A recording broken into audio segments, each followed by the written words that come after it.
Pada triwulan 2 2020, film-film mulai terkena dampak pandemi. Jadwal tayang banyak yang terpengaruh, banyak yang mundur, banyak yang ke-cancel. Periode ini adalah yang paling sedikit aku nonton. Totalnya jumlah semua film hanya 36 dari Mei hingga Agustus, dan itu film Indonesianya cuma satu. Pandemi juga berdampak ke cerita film, atau mungkin lebih ke bagaimana kita memandang film itu sendiri. Saat nonton kita langsung, wah iya nih, sama kayak pandemi sekarang gitu. Misalnya seperti pada film zombie, kita langsung relate sama lockdown atau sama penularan virus-virus kayak gitu. Jadi bisa dibilang periode triwulan kedua ini adalah periode untuk film-film pandemi. Oke, langsung saja buat ngisi rapornya. Seperti biasa, aku pakai tier maker. Film-film akan dikelompokkan ke nilai-nilai kualitas yang diwakilkan oleh S untuk film dengan skor 8 ke atas, A untuk nilai 7 hingga nilai 7,5, B untuk 5,5 ke 6,5, C untuk 4 dan 5, D buat 2,5, 3 dan 3,5, E buat 1 dan 2, dan F khusus film-film bego. Oke, review film-film ini bisa dibaca semuanya di blog mydirsheet.com. Dan kita mulai pertama dengan film 1BR. Ini horor khusus masyarakat modern yang punya pemahaman bahwa hidup bertetangga itu kadang-kadang bisa menakutkan, kadang-kadang bisa begitu mengganggu privasi. Aku suka di sini karena lingkungan dihidupkan, tetangga-tetangga kanan kiri si tokohnya tuh karakternya aneh-aneh, hampir kayak film-film David Lynch. Terus dia juga punya drama tentang anak cewek dengan ayahnya. Masalahnya film ini kadang-kadang horornya tuh terlalu terlalu condong ke arah ke torture. Jadi adegan penyiksaannya itu begitu diglorifikasi, itulah dijadikan salah satu poin vokal dari kengerian filmnya. Maka itu aku ngasihnya di 6,5. 1BR dapat nilai B. Berikutnya ada film 7500 atau 7500. Aku nggak tahu cara ngomongnya gimana ini, cara penyebutannya yang benar. Tapi ini film benar-benar memberi kita tempat duduk langsung berhadapan dengan situasi pembajakan pesawat dari sudut pandang pilot dan juga dari sudut pandang pembajaknya sendiri. Cuma karakternya tipis dan cenderung stereotip. Jadi aku ngasihnya C. Next ada Artemis Fowl. Ini film fail habis. Cocok banget buat pandemi karena dia film petualangan tapi tokohnya nggak kemana-mana. Mereka semua jawaban petualangan itu ada di rumahnya. Terus karakternya tuh penggaliannya bego sekali. Karakternya dibilang kriminal mastermind tapi dia nggak ngapa-ngapain, nggak melakukan perbuatan yang menunjukkan itu. Malah di opening dia surfing for some reason. Jadi aku udah nyebut bahwa ini film bego, dia dapat nilai F. Next ada film dari Korea, #alive. Awalnya aku suka ceritanya, begitu dia rindu pada orang tua, dia merasa hampir kalah, kesepian. Tapi kemudian setelah ada si Manic Pixie Girl muncul dihadirkan oleh cerita, filmnya jadi nggak kena, malah jadi lucu. Jadi seolah film ini ngeliatin survive melawan zombie langsung itu lebih mudah daripada melawan kesendirian kita saat berlockdown ria. Jadi aku ngasihnya ini 4, dia dapat C. Berikutnya ada The Assistant. Nah, ini baru film bagus. Kalau mau tahu rasanya kerja di lingkungan yang toxic oleh masculinity, ini film benar-benar menunjukkan realita yang seperti demikian. Bagusnya film ini tuh agendanya nggak kerasa annoying, karakternya dimainkan dengan sempurna, penampilannya bagus. Dia juga punya trik-trik dalam menunjukkan agendanya. Misalnya si toxic boss itu nggak pernah dilihatkan siapa mukanya, karena bukan untuk menunjukkan karakter tapi sebagai realita dari kehidupan kita. Jadi dia tidak menunjuk ke satu orang, tapi membuat kita memahami bahwa semua itu beneran ada di kehidupan nyata. Di asisten aku ngasihnya 8,5. Dia dapat S, film pertama yang dapat nilai tertinggi di catur bulan ini.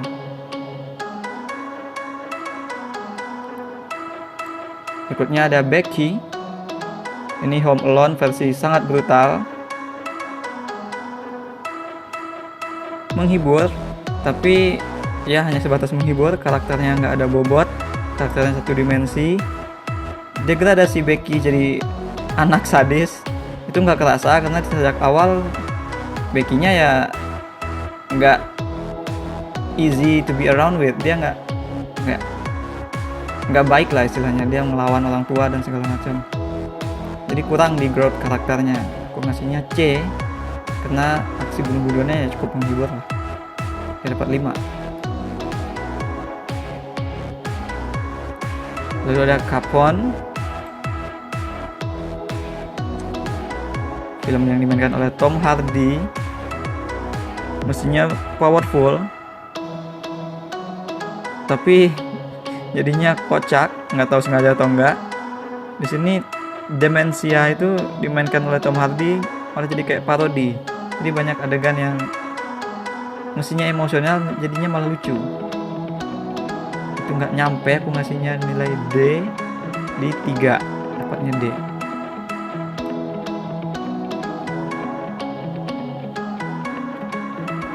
Kayak dia ngunyah wortel itu jatuhnya malah kocak, bukannya menyedihkan apa gimana. Lalu ada The Five Bloods buatan Spike Lee yang vokal menyuarakan social injustice. Di sini memang filmnya sangat relevan dengan kampanye Black Lives Matter yang santer di 4 bulan terakhir ini. Dia juga di sini Spike Lee bicara tentang apa artinya sebuah patriotisme. Di sini semuanya lengkap, ada petualangan, ada komedi, ada aksi, ada.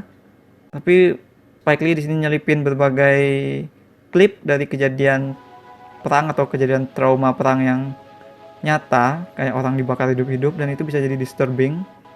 Kayak ada banyak anak-anak dibunuh, itu diselipkan ke dalam cerita oleh Spike Lee kejadian-kejadian nyata itu. Jadi mungkin filmnya bisa disturbing buat sebagian orang. Dan di sini juga ada salah satu penampilan terakhir dari Chadwick Boseman. Dia meranin karakter yang sangat karismatik. Buat yang kangen mungkin bisa ditonton. Yang pasti worth it karena nilainya 8,5. The Five Bloods, film S spesial. Next ada Eurovision Song Contest, The Story of Fire, Play Ya Ding Dong. Oke, judulnya kepanjangan. Ini kocak, sesuai dengan lirik lagunya. How come something so wrong feels so right. Meski formulaik dan konyol ke arah yang fantastis dikembanginnya, tapi aku suka, aku udah berkali-kali nonton ini. Suka sama lagu-lagunya, suka sama karakternya. Enjoy nontonnya. Aku ngasihnya 5,5, dapat B. Lalu ada Yes God Yes. Ini salah satu film yang agendanya paling annoying. Dia lebih penting menunjukin agenda daripada bikin plot dan karakter yang benar-benar tebal. Ini filmnya tipis sekali.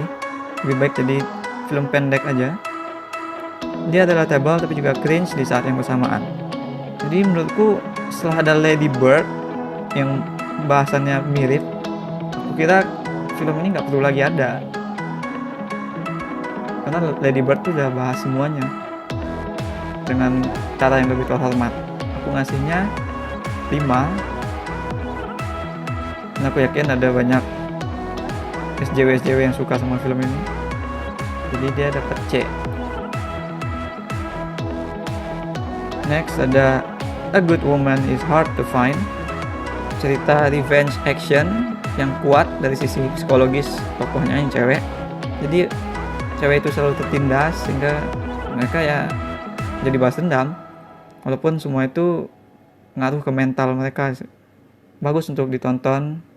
Menarik, ada aksi-aksi brutalnya juga. Aku ngasihnya 6,5, dapat B. Lalu ada Greyhound, filmnya Tom Hanks. Ini cocok untuk penggemar film aksi-aksi perang, karena di sini drama perangnya nggak dilihatkan, hanya khusus di kejadian perangnya itu aja. Dialognya tuh ya teriak-teriakan orang-orang perang, tembak kunci sasaran, tembak kapal selam, gitu-gitu. Nggak ada dialog-dialog yang narasi lah, naratif. Aku ngasihnya 5 alias dapat C. Lalu satu-satunya film Indonesia, Guru-Guru Gokil, School of Rock versi Dian Sastro. Tahu mungkin dia suka banget sama film School of Rock, jadi mau bikin versi Indonesia, tapi nggak kena karena begitu campur aduk, ada komedi segala, ada crime, ada romance, tapi nggak ada yang kena. Soal gurunya juga ngawang, apalagi soal dia sama bapaknya, tokohnya si Gading Marten sama bapaknya, itu semuanya kayak jalan masing-masing dan dimasukin gitu aja, dijejelin masuk gitu aja. Masih jauh lebih bagus School of Rock mana-mana. Aku udah bikin video perbandingan keduanya, bisa dicek di channel ini. Aku ngasih 4 untuk Guru-Guru Gokil, dia dapat C. Guru kok dapat C ya. Next ada Host, film dari Shudder Original. Filmnya sebenarnya keren, sangat natural, tapi menurutku ini lebih pantas dijadikan film pendek, karena dengan menjadi film pendek dia nggak bakal tersandung teknik-teknis struktur film. Dan Host ini sayangnya tersandung di situ karena dia dihitungnya sebagai film panjang. Aku ngasihnya 2,5, tapi bukan berarti ini jelek, dia sangat menghibur. Coba aja tonton, dia dapat D. Next ada You Should Have Left. Awalnya ini film kayak film teror rumah hantu, tapi kemudian ternyata ini adalah film tentang horor dari sebuah hubungan. Masalahnya adalah kita nggak jalan bersama dengan tokoh utamanya. Tokoh utama itu disimpan masalahnya, jadi film ini lebih ngandalin shock value. Padahal sebenarnya enjoy, tapi penceritaannya yang kurang bagus. Aku ngasihnya di 4, karena tokohnya jadi nggak punya perkembangan, dia dapat C.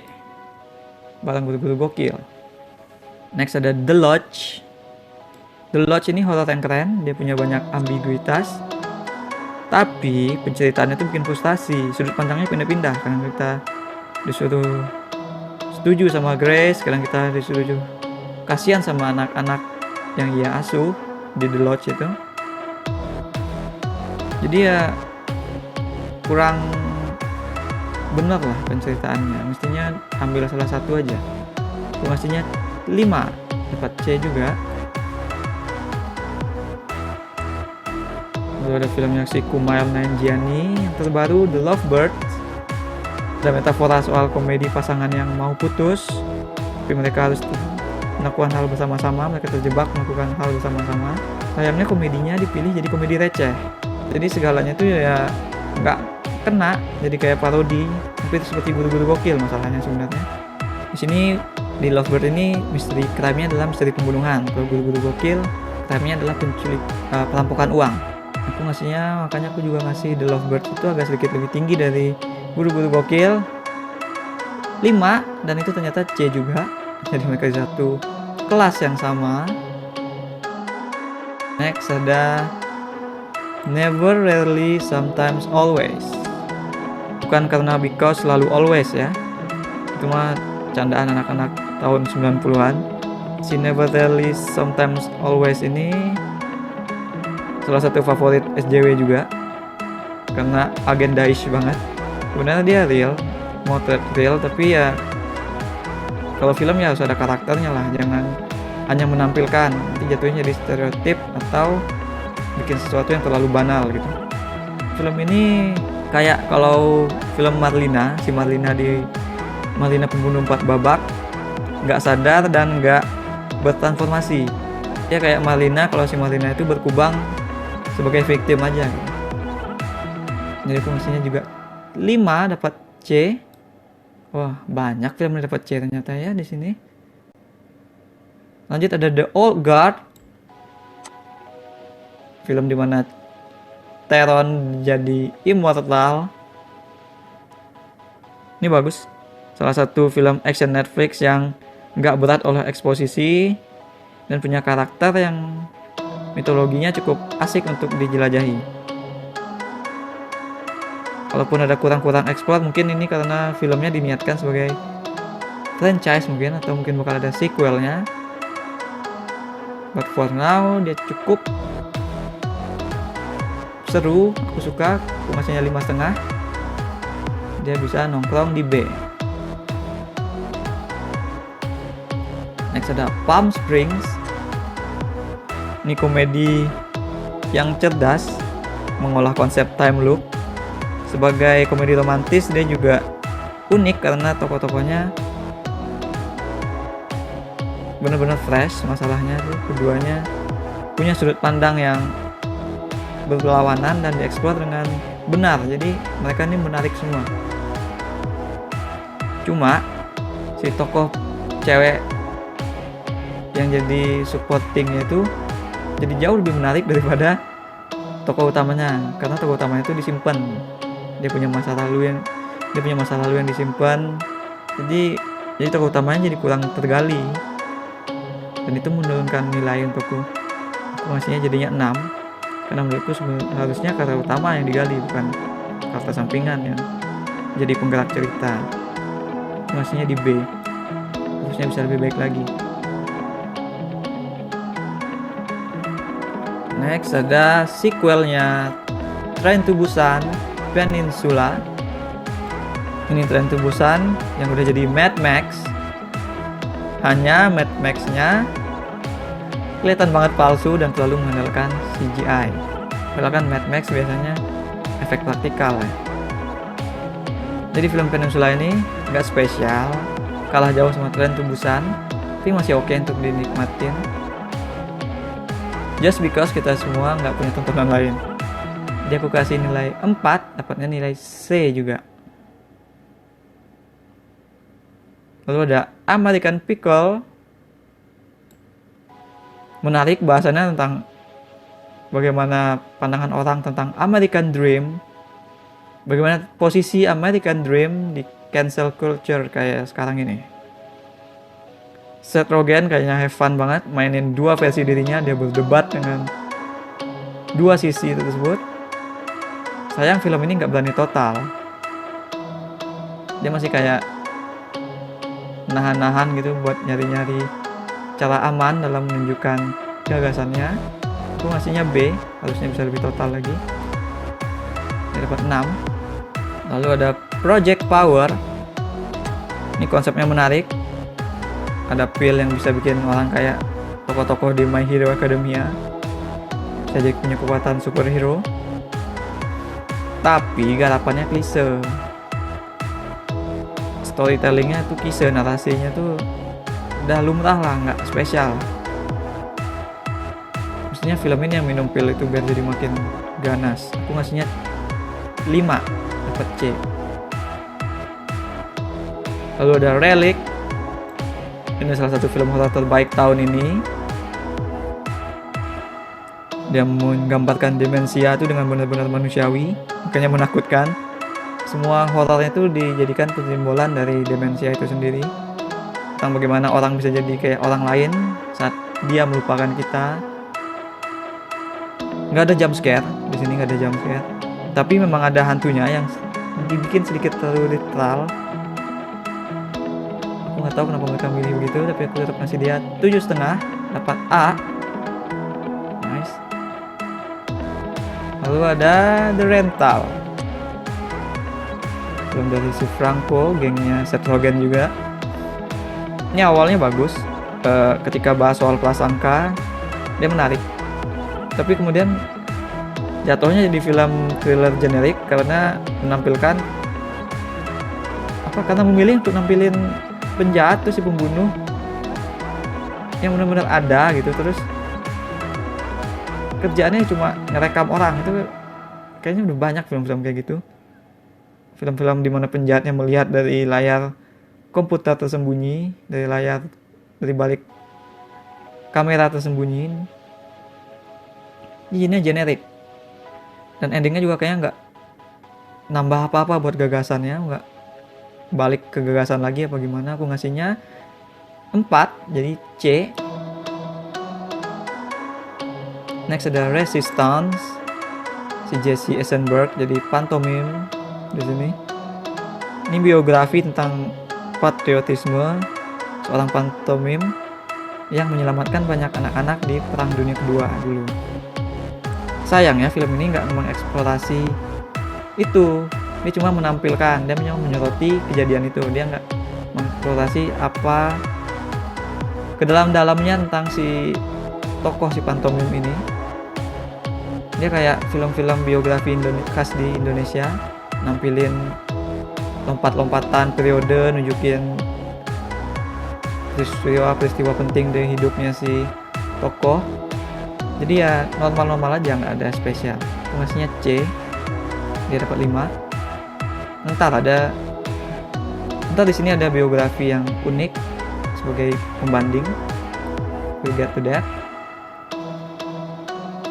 Next ada The Rhythm Session. Ini satu lagi film revenge action tentang cewek yang ingin balas dendam. Dia uniknya nih film menunjukkan realita. Jadi kalau cewek balas dendam itu nggak langsung lantas dia jadi jago, jadi assassin handal. Tapi ada banyak kegagalan di film ini ditunjukkan. Cuma mungkin produser atau apanya nggak setuju dengan ceritanya, takut terlalu depresi atau apa. Di banyak pilihan yang nggak cocok dengan tone ceritanya itu sendiri. Kayak musiknya dibuat terlalu semangat, seolah-olah si itunya jago, padahal kan yang kita lihat enggak. Jadi ya agak nggak masuk gaya sama narasinya gitu. Aku ngasihnya 4, dapat C. Kalau ada Scoop, di sini Scooby-Doo-nya udah nggak mencahin misteri hantu-hantuan lagi, tapi jadi misteri petualangan mengalahkan super villain. Jadi bukan kayak Scooby-Doo lagi, spesial Scooby-Doo-nya udah hilang, udah sirna. Dia jadi generic film superhero, dan untuk melakukan itu Scoop butuh belajar lebih banyak. Di sini dia masih mediocre banget. Aku ngasihnya 4,5. Setengahnya itu hanya karena aku suka Scooby-Doo. Dan ternyata itu nggak membantu karena dia masih tetap ada di C. Yoink Scoop, yoinks indeed. Lalu ada Secret Garden. Ini buatku nggak terlalu gelap, nggak segelap Pan's Labyrinth. Malah buatku ini filmnya punya kekuatan healing, menyembuhkan, melegakan. Karena ngeliat taman-taman yang pohonnya bisa gerak-gerak sendiri itu, warna-warni yang cerah itu ya angin segar lah buat kita yang udah lama terkunci di rumah, nggak bisa kemana-mana karena pandemi. Ceritanya sendiri standar. Aku nggak nonton film yang lama, jadi nggak bisa bandingin. Aku ngasihnya B, alias aku ngasihnya 6 alias B. Lalu ada She Dies Tomorrow, horror art house lagi yang mengusung konsep unik. Di sini hantunya itu adalah anxiety, kecemasan kita sendiri terhadap hidup kita. Unsettling banget ini ceritanya, dan ngundang ke pemikiran tentang kematian, tentang bagaimana kita menjalani hidup selama ini. Cuma ya plotnya tipis, nggak banyak perkembangan karakternya banyak, cuma berpindah-pindah gitu aja. Ini mungkin lebih enak sebagai tontonan lepas aja, bukan sebagai film. Aku ngasihnya C juga karena dia dapat 5. Lalu nah ini Shirley. Ini dia film biografi yang dibuat dengan unik yang aku bilang tadi, pembandingnya saya Resistance. Jadi Shirley ini nggak tertarik jelasin si Shirley dari kecil atau dari dewasa hingga dia jadi penulis handal, tapi mengambil salah satu dari aspek kehidupan Shirley yang paling esensial.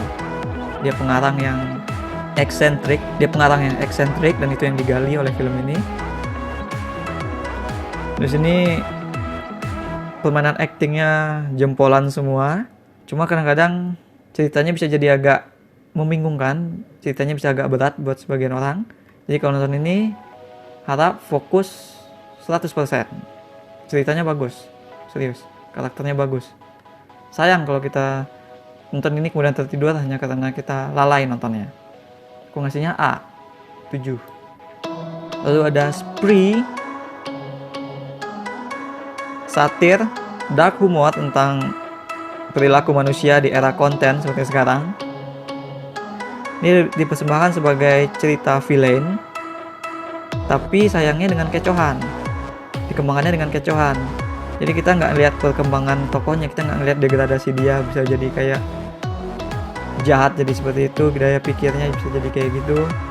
Melainkan kita seolah-olah dibuat simpati dulu ke dia, baru ternyata dia, wah ternyata dia jahat gitu. Jadi kan ngecoh, dan itu ya nggak, kurang bobot kalau menurutku. Jadi aku ngasihnya di 4,5 aja. C,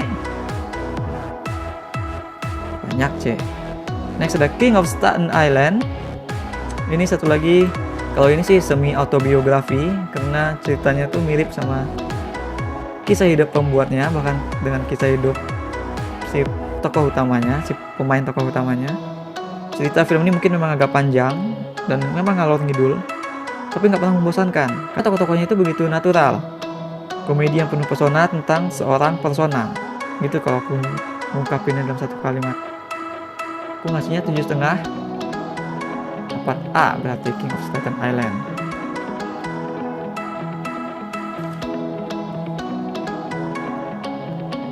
Tiga lagi, satunya ada Fast of Night. Ini film UFO yang banyak ngobrol. Tapi jangan salah, ini filmnya bagus banget. Sutradaranya kreatif banget. Mau itu long continuous take atau acting yang ekspresionis atau sudut-sudut pengambilan gambar, semuanya itu bervariasi, jadi nggak ngebosenin dan berhasil memuatkan atmosfer yang menakutkan. Jadi kita kengerian dan kebingungan tokoh-tokohnya itu akan sesuatu yang ada di atas sana, atas sinyal radio yang, jadi tokohnya itu seorang penyiar radio, jadi dia ngerasa ada sesuatu yang ngehalangin sinyal dan berusaha menginvestigasi kejadian itu kerasa banget kayak kita ngikutin reality show gitu. Fast of Night ini bisa jadi inspirasi buat film-film maker muda, bagaimana menghidupkan karakter dan narasi yang sebenarnya biasa-biasa aja tapi jadi engaging banget. Aku ngasih 7,5. Dapat A. Lalu ada Whisker Away. Ini versi yang jauh lebih baik daripada Mariposa. Aku juga udah bikin video tentang perbandingan keduanya di channel ini, bisa dilihat nanti kalau kalian pengen nambah ilmu. Di balik cerita yang lebih komikal dari Mariposa, di sini ceritanya si cewek bisa jadi kucing. Di sini ceritanya cewek yang ngejar cowok itu bisa jadi kucing. Tapi film ini lebih berbobot dan syarat dengan soal-soal atau isu-isu terkait dengan depresi dan bagaimana sih cara mencintai diri sendiri, bagaimana cara kita melihat cinta orang lain yang datang kepada kita tanpa perlu dikejar-kejar. Aku ngasihnya 6,5. 4B. Dan terakhir ada The Ratchet. Ini horor remaja, mestinya kayak gini, benar-benar gak jauh dari kehidupan sehari-hari. Semua itu nonton itu kayak baca Ghostbump atau baca horor-horor remaja lain tentang keluarga, tentang adik kakak gitu kan. Dan dia punya mitologi di balik kehidupan sehari-hari itu. Cuma sayangnya di film ini mitologinya kurang tergali. Dia dibuat masih dengan orientasi plot twist, jadi mungkin kayaknya ini yang bikin mitologinya jadi kurang digali karena disembunyikan untuk revealing. Ngasihnya 5,5. Dia dapat B ternyata. Oke, that's all we have for now. Beginilah rapor film Catur Bulan 2 2020. Ini kalau kita sariawan melihat ini mungkin bisa langsung sembuh saking banyaknya C di sini. Tapi ini juga membuktikan bahwa film yang keluar di periode ini seragam. Jadi film-film yang tipikal nyari aman semua. Kebanyakan C dan B begini. Dan mungkin itu memang pengaruh pandemi juga, jadi studio ngeluarin film-film yang bukan jagoan, jadi film-film mereka yang benar-benar bagus itu masih disimpan dengan harapan bioskop bakal buka. Jadi mereka sengaja ngasih yang biasa-biasa dulu sebagai pengisi eksistensi di platform-platform. Kuharap begitu. Kuharap di periode atau Caturbulan 3 nanti film-film bagus keluar semua. Meskipun bioskop mungkin masih bisa belum maksimal dibuka. Jangan lupa subscribe supaya nggak ketinggalan kalau aku bikin rapor atau bikin video esai tentang perbandingan dua film. Kalau kalian punya komentar tentang film yang ada di sini, silahkan taruh di komen. Karena kata-kata reviewer atau kritikus nggak mestinya diambil mentah-mentah. Kita tentunya punya opini masing-masing.